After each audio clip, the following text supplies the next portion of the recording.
김순환 집사님 손자가 첫돌이어서 떡을 준비를 하셨다고 합니다. 그러니까 예배 끝나고 가실 때에 한 봉지씩, 여러분들 가정당 한 봉지씩 가져가시면 되겠습니다.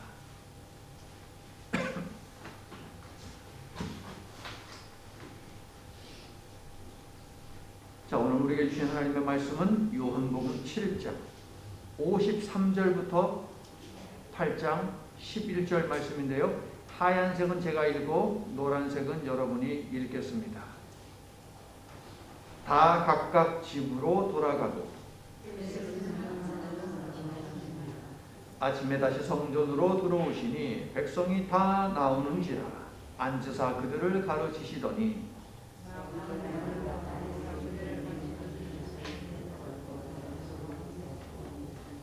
예수께 말하되 선생이여 이 여자가 가늠하다가 현장에서 잡혔나이다.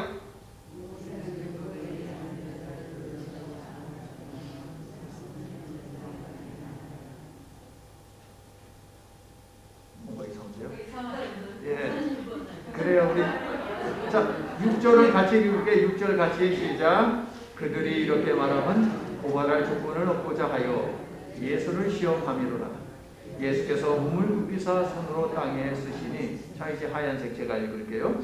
그들이 묻기를 맞이 아니하는지라 이에 일어나 이르시되 너희 중에 죄 없는 자가 먼저 돌로 치라 하시고, 그들이 이 말씀을 듣고 양심의 가책을 느껴 어른으로 시작하여 젊은이까지 하나씩 하나씩 나갔고 오직 예수와 그 가운데 섰는 여자만 남았더라.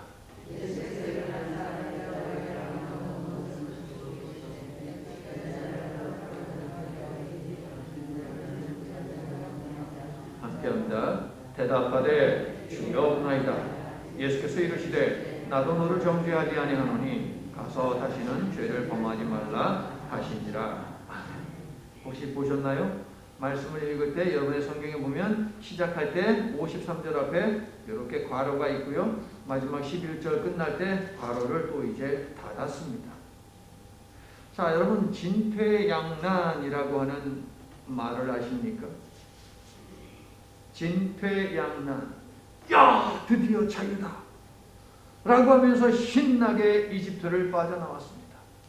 한참을 가다 보니 저 앞에 홍해가 가로막고 있습니다. 야, 이것을 어쩌나 참으로 당황스럽습니다.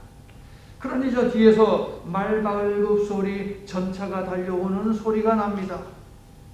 이거 꼼짝없이 죽게 생겼는데 앞으로 전진하지도 못하고 뒤로 후퇴하지도 못하는 상황, 이것을 진퇴양난이라고 하죠. 성도 여러분, 이러지도 못하고 저러지도 못하는 상황이 여러분에게 닥친다면 여러분은 어떻게 하시겠습니까?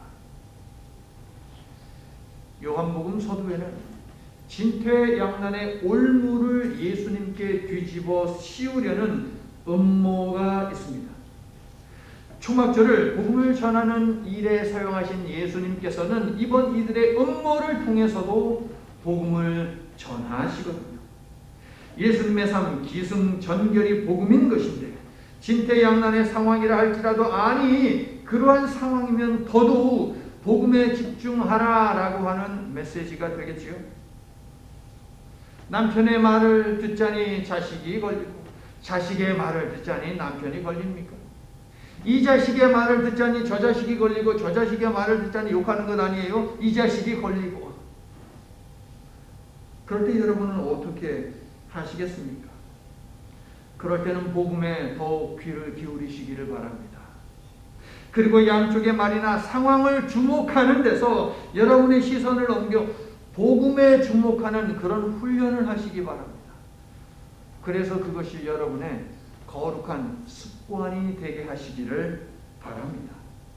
복음은 구원이니 그 속에 분명한 길이 있음을 믿으시는 분들은 자신 있게 아멘합시다.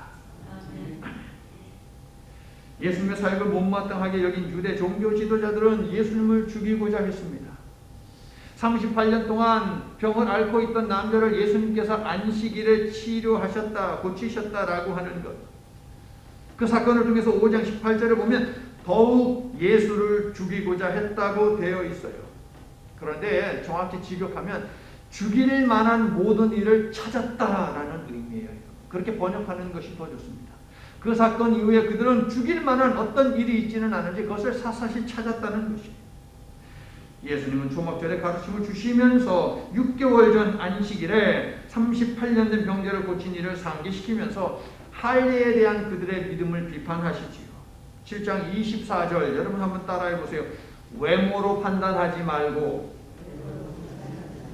공의롭게 판단하라.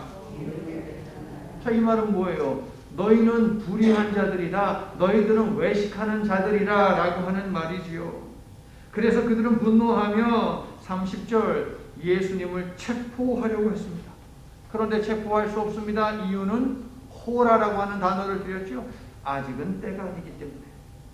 이후 그들은 예수님에 관해 철저하게 뒷조사를 하고 일거수일투족을 감시하며 건수를 찾았습니다. 그런데 마땅한 것이 없어요. 그래서였을까요? 8장을 보니까 유대 종교 지도자들은 한 사건의 당사자를 끌고 와서 예수님을 시험했습니다.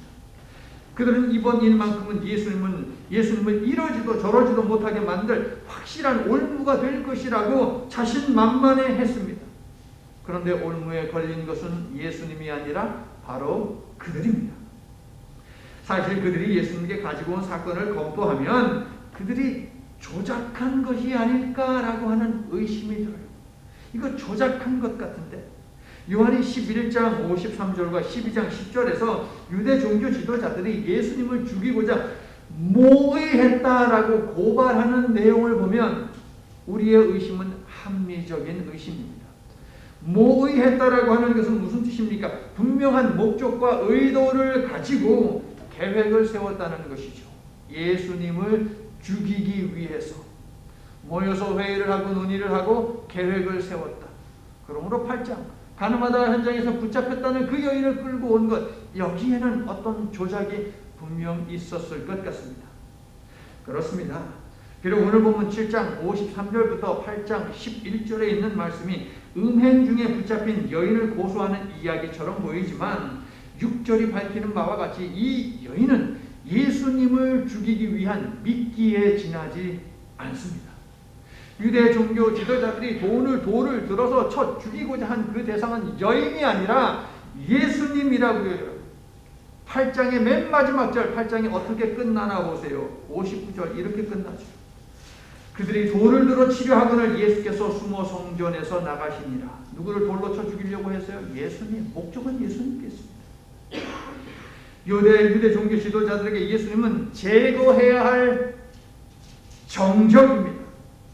율법은요, 이용할 대상입니다. 그리고 이 여인은 무엇입니까? 목적을 이루기 위한 소모품에 지나지 않아요. 사람을 이렇게 대할 수 있습니까, 여러분? 율법을 이런 목적을 가지고 사용할 수 있습니까, 여러분? 목적과 의도를 가지고 죄를 지으며 복음을 거부하니 이런 자들은 결국 어떻게 되겠습니까? 24절 나오죠. 너희가 너희 죄 가운데서 죽으리라. 성도 여러분, 우리 가운데는 없지만 그래도 기억합시다. 교회와 신앙과 성도를 이용하는 사람이 있다면 그 사람에게는 멸망만이 있을 뿐입니다. 신앙은 무엇입니까? 하나님의 교회와 선교를 위해, 그리고 성도와 이웃을 위해 오히려 나를 내어드리는 것, 그것이 신앙 아닙니까? 여러분 동의하세요? 싫은가 봐요, 여러분. 초막절 다음 날 예수님은 다시 성전으로 가세요. 지금 잡아 죽이려고 벼르고 있는 자들이 있는 그 성전으로 다시 가시는데 호랑이 굴로 제 발로 걸어간 것이죠. 저는 앞에서 이러지도 저러지도 못할 때 여러분은 어떻게 하겠느냐고 물었고 복음에 집중하는 훈련을 하시라고 당부의 말씀을 드렸습니다. 예수님은 흔들림 없이 자신이 해야 하는 일, 즉 자신을 함정에 빠뜨리려는 자들까지도 하나님께 인도하고자 복음 사역을 계속 하셨습니다. 예수님의 선택은 이처럼 언제나 복음이었고요. 그래서 저와 여러분이 오늘 이 구원의 예배가 있는 자리에 나와 앉아 있는 줄로 믿습니다. 성도 여러분, 이러지도 저러지도 못할 때 우리가 해야 하는 일, 우리가 향해야 하는 것은 명확합니다. 어떠한 상황 속에서도 하나님께로 향한 마음과 걸음을 지키시기를 예수님의 이름으로 축원합니다. 성전 안에서는 지금 성경 공부 내지는 설교가 한창 진행 중입니다. 그런데 발자국 소리가, 여러 사람의 발자국 소리가 나더니 유대 종교 지도자들이 웬 여인을 하나 끌고 와서 예수님 앞에 세우더니 큰 소리로 외칩니다. 어이 예수 선생, 이 여인을 보시오. 현장에서 바로 붙잡혔기 때문에 핑계댈 여지가 전혀 없는 가늠한 여자입니다. 조금 전까지 말씀에 집중하여 예수님 바라며 말씀을 듣던 그 수많은 사람들 중에 그 어느 누구도 이 유대 종교 지도자들 향해서 여보시오, 현장에서 붙잡았다면 남자는 어디 있어? 라고 묻는 사람이 단 한 사람도 없어요. 예수님이 외모로 판단하지 말고 공의롭게 판단하라고 말씀하신 지 며칠 지나지도 않았어요. 이렇게 금방 까먹는 것은 우리랑 똑같네요. 그렇죠? 옛날이나 지금이나. 외모라고 하는 것은 이 생김새만을 의미하는 것이 아니에요. 겉으로 드러난 모든 것을 이야기합니다. 바라보는 눈짓, 말하는 이 말투, 사용하는 언어 등등등. 예수님은 그것을 가지고 판단해서는 안 되고 공의로 판단해야 한다라고 말씀을 하셨지요. 지난 수요 저녁 예배에 나오신 분들, 바울이 판단의 원칙이라고 하면서 세 가지를 우리에게 주었습니다. 존중, 엄중, 신중. 이것을 기억에 있으면 한번 끄집어내 보세요. 존중, 엄중, 신중. 이 사건의 본질은 여성이 저지른 간음 사건, 간음을 저지른 여인, 여기에 있지 않아요. 본질은. 고맙게도 요한은 오늘 본문 6절을 통해서 이 사실을 알려주고 있습니다. 그러니까 고소자들의 말은 너를 올가미로 씌워 기필코 감옥에 쳐놓고 죽이고야 말 것이다 라고 하는 의지 표명이었던 것이지요. 여러분, 그들은 이제 답을 강요합니다. 모세의 율법에 의하면 이런 여자는 사형을 시키라고 했는데 예수 선생, 당신은 뭐라고 하겠소?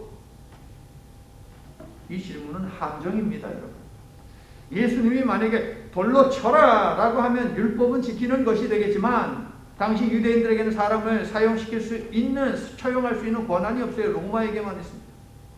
그래서 유대인들이 예수님 잡아 죽이고 싶어도 그들의 손으로 할 수가 없잖아요. 빌라도를 찾아가지 않습니까? 그러므로 예수님이 돌로 쳐라 라고 하면 로마의 법을 어기는 것이지요. 그러면 그들은 이야기했을 것입니다. 로마법을 사람들로 하여금 따르지 말라고 막 이야기하면서 내란을 선동한 자입니다 라고 하면서 고소할 것입니다. 그렇다면 예수님이 이 여자를 돌로 치지 마라 라고 하면 로마의 법을 지키겠지만은 또 율법을 어기는 것이 되어서 산헤드린 공회에다가, 유대인 최고 법정에다가 고소를 하겠죠. 진퇴양난 상황 속에서 예수님은 어떻게 반응하셨습니까? 6절, 땅 위에 뭔가를 적으셨습니다. 잠깐만요. 땅에 뭔가를 적으셨다고요? 지난주에 우리는 예수님은 글을 배우지 않았다, 글을 모른다 라고 하지 않았습니까? 맞습니다. 그랬습니다.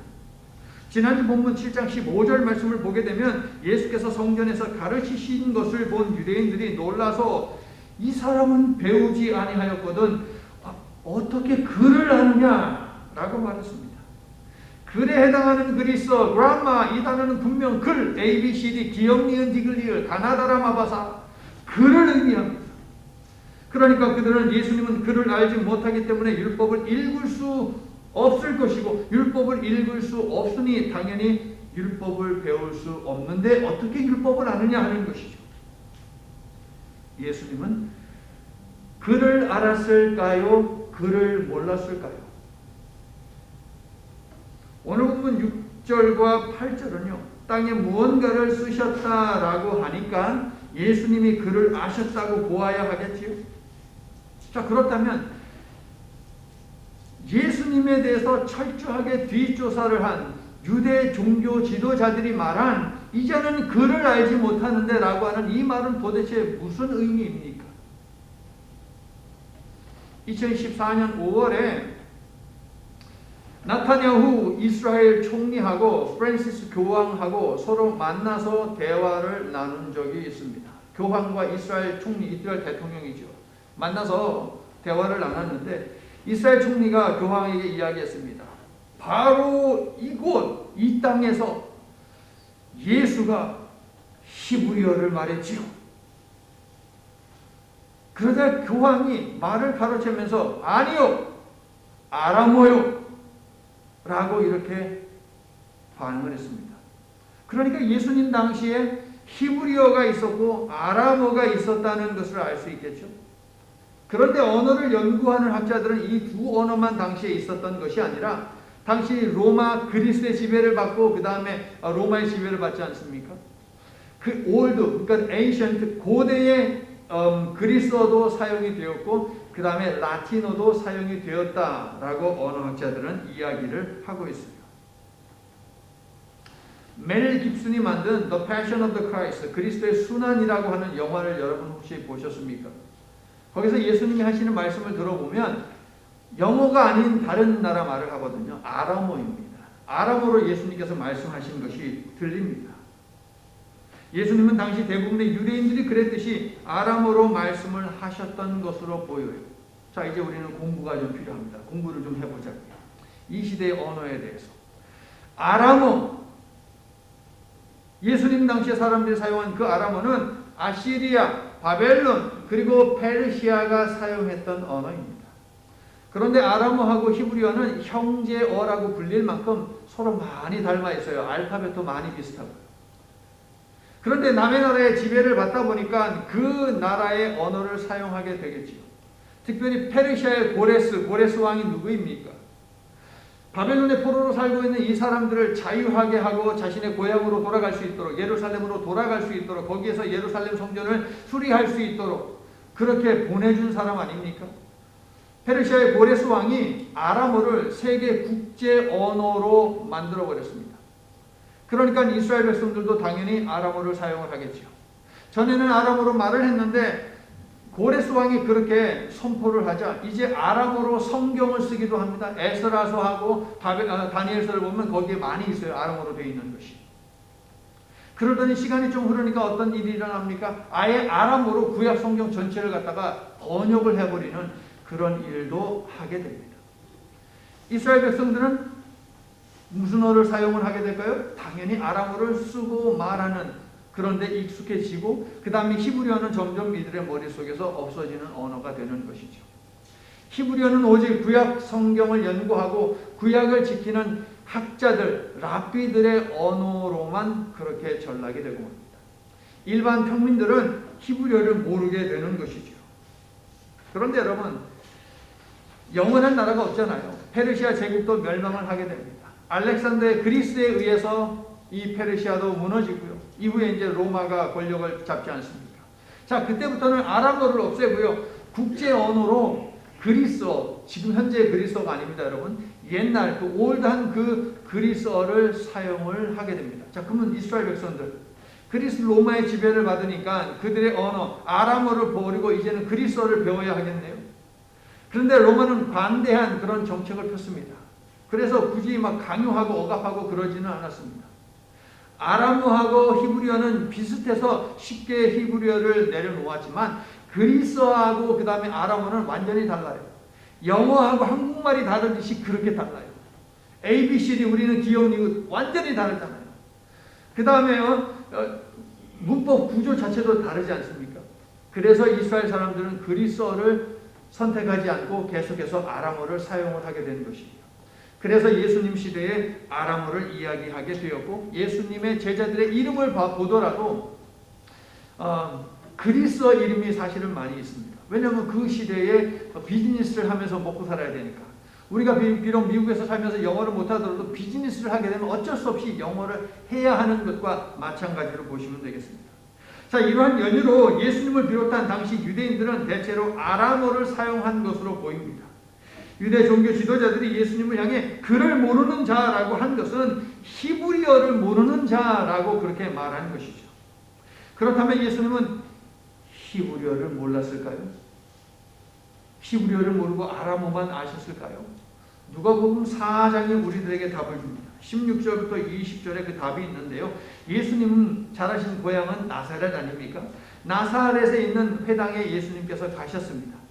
그래서 회당에 가셨는데 회당에 있는 그 서기관 혹은 뭐 회당장 이 사람이 말씀을 주는데 그날에 읽을 말씀은 이사야서였어요. 그래서 이사야 예언서를 주자 예수님께서 스크롤로 되어 있죠. 돌돌 말려 있죠. 그것을 확 펴가지고 예수님이 찾은 데가 어디냐면은 61장이에요. 이사야서 61장. 자, 그 내용이 이렇게 되어 있어요. 예수께서 자라신 곳 나사렛에 이르사 안식일에 늘 하시던 대로 회당에 들어가사 그 다음에 성경을 읽으려고 서심해.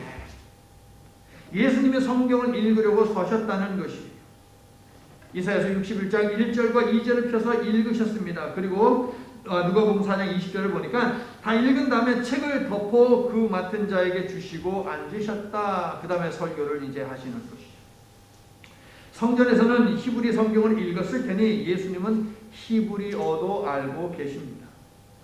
프란시스코와 교황이 아니요 히브리어가 아니라 예수님은 아람어를 말했소 라고 하자 이스라엘 나타냐후 총리가 이렇게 답을 했습니다. 맞습니다. 예수님은 아람어를 말하셨죠. 하지만 히브리어도 알고 계셨습니다. 라고 이러한 입장을 보였다고 합니다. 자, 그런데 여러분, 예수님이 어떤 언어를 사용하셨는지 그것은 중요하지 않아요. 전혀 중요하지 않아요. 예수님이 땅에 적은 언어가 어떤 언어인지, 땅에 도대체 뭐라고 적으셨는지 이것은 중요한 것이 아닙니다. 중요한 것은 무엇이에요? 이 언어, 즉 복음의 언어를 아느냐 모르느냐 하는 것이에요. 그래도 땅에다 뭘 적으셨는지 궁금하시죠? 성경에는 안 써 있어. 궁금하시죠? 그거는 내일 아침 오후주 설교 때 제가 말씀을 드릴게요.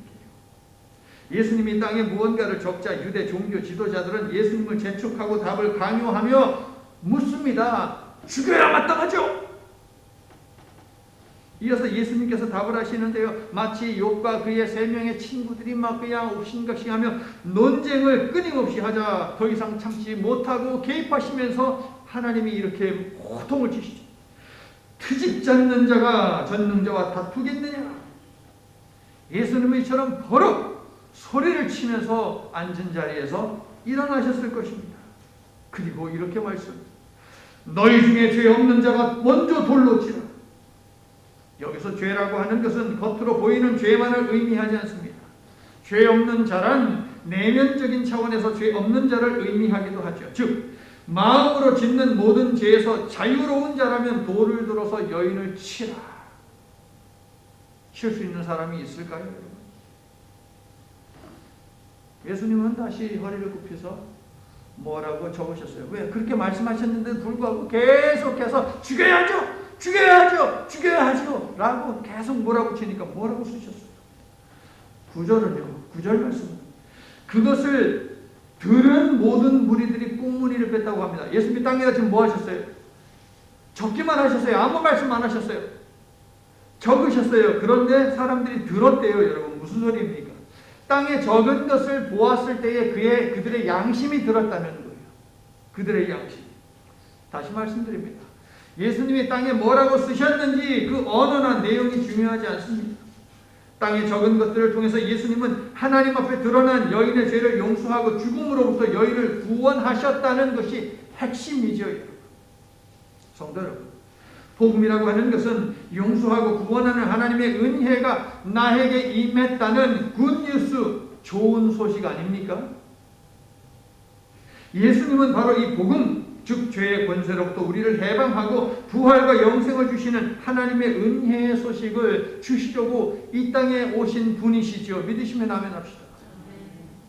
오늘 본문과 8장 전체는 바로 이 사실. 예수님은 죄의 권세에서 우리를 구원하고 부활과 영생을 주시러 오셨음을 기록을 하고 있어요. 예수님이 오신 목적. 그런데 유대 종교 지도자들은 율법을 이용해서 사람을 단죄하고 사죄의 장소인 성전에서 죄인을 돌로 칠 정도로 완악했습니다. 성전은 죄를 용서하는 곳이잖아요. 그런데 한 여자 끌고 와서 거기서 죽이려고 그래요. 예수님은 여인의 간음죄를 드러내며 정죄한 그들의 위선과 허위를 드러내셨는데 이는 그들도 용서하기 위함이죠. 예수님은 드러나는 죄뿐 아니라 내면의 죄까지 지적하시면서 그들의 양심에 물었습니다. 너희 중에 죄 없는 자가 있느냐? 그러자 바리새인들이 양심의 가책을 느끼는 상상도 하지 못하는 일이 벌어집니다. 희한하죠? 제가 하는 말 희한하지 않습니까? 이들이 양심의 가책을 느끼는 상상도 못하는 일이 벌어져요. 자기들도 죄인임을 깨달은 것입니다. 여지껏 의인이라고 믿고 그렇게 공공연하게 사람들에게 말하고 다녔는데 율법이 하는 일이 바로 이것입니다. 우리의 죄를 알게 하는 것. 그런데 여러분, 율법으로는 죄를 깨달을 수 있어도 죄를 없애지는 못합니다. 율법으로는 죄를 심판할 수 있지만 사람은 구원하지 못합니다.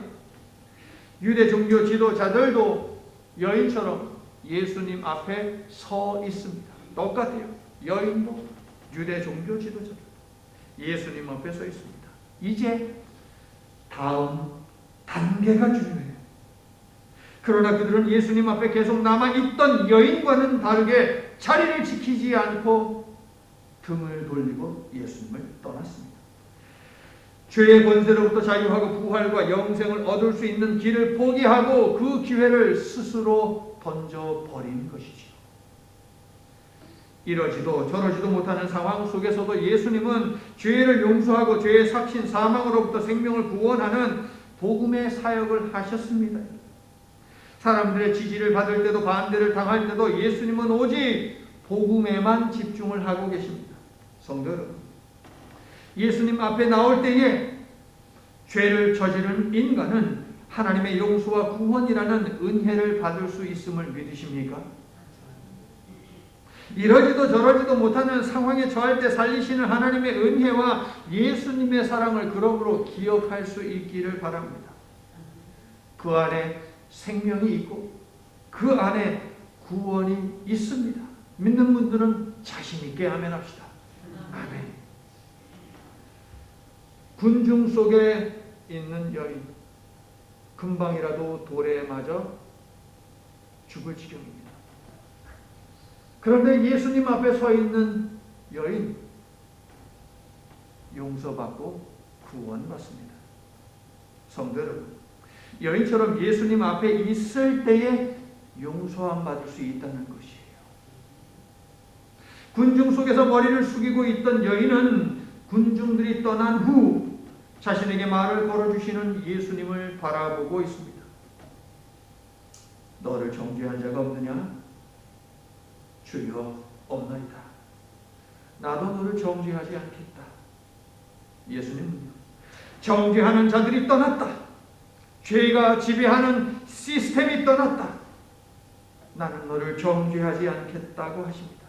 얼마나 아름다운 언어입니까, 여러분? 용서와 구원. 내가 죄와 사망의 권세에서 나를 믿는 너희를 자유케 하노라. 성도 여러분, 예수님은 죄의 삭신 그 사망 아닙니까?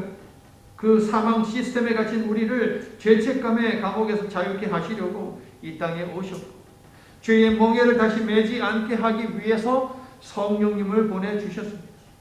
바로 이 복음을 위해서 예수님은 오늘도 이곳 성전을 찾아오셨고, 우리가 지금 예배하는 이 시간 우리와 함께 계심을 믿습니다. 예수님은 때로는 위로의 말씀으로, 격려의 말씀으로 우리의 마음을 만져주시고, 때로는 우리를 도전하시기도 하고, 때로는 우리의 양심을 찌르기도 하십니다. 그런데 여러분, 위로도 도전도 책망도 모두 우리를 구원하기 위한 복음인 줄로 믿으시죠? 저들은 양심이 찔렸을 때에 예수님 앞에 남아있지 않고 등을 돌려 떠났습니다. 네가 뭔데 나를 정죄해? 라고 하면서 말이에요. 여러분 어떻게 하시겠습니까? 기억하십시오.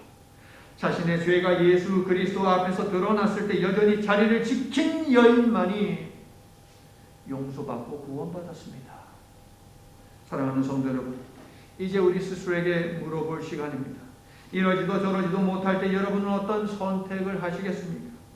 우리가 집중해야 하는 것은 용서와 구원을 허락하신 하나님입니다. 이러지도 저러지도 못하는 절체절명의 순간에도 우리가 해야 하는 일은 하나님 나라의 복음입니다. 아멘이세요? 오직 하나님 나라의 복음만을 위하여 살고 죽는 예수님 닮은 저와 여러분이 될 수 있기를 용서와 구원의 은혜를 베풀고 보여주신 예수 그리스도의 이름으로 간절히 축원합니다. 이제 말씀을 마칩니다. 성도 여러분, 이민 생활하면서 가장 힘든 것이 무엇입니까? 영어 아닙니까? 영어. 한국어와는 완전히 다른 언어이기 때문에 미국에 오래 살아도 여전히 어렵고 죽을 때까지 우리를 괴롭힐 것이 영어입니다. 그러나 성도 여러분, 중요한 것은 영어, 한국어, 독일어 혹은 히브리어, 아람어, 그리스어 이것이 아니에요. 영어 몰라도 안 죽어요. 다만 좀 불편할 뿐이에요. 그런데 병원에 가서 언어 때문에 문제 있으면 야, 나 통역 좀 해줘라 라고 하면 얘네들이 어디 전화해요. 그러면 딱 해서 한국말하고 영어 하는 사람이 딱 나와요. 어디 가든지 다 돼요. 다만 불편할 뿐이에요. 영어와 구원은 아무런 상관이 없습니다. 중요한 것은 무엇이에요? 복음의 언어를 아느냐 모르느냐예요. 복음의 언어. 그러므로 영어를 못해서 불편한 것 때문에 여러분의 마음에 두려움이나 절망이나 부끄러움과 같은 감정이 자리 잡지 못하게 하시기 바랍니다.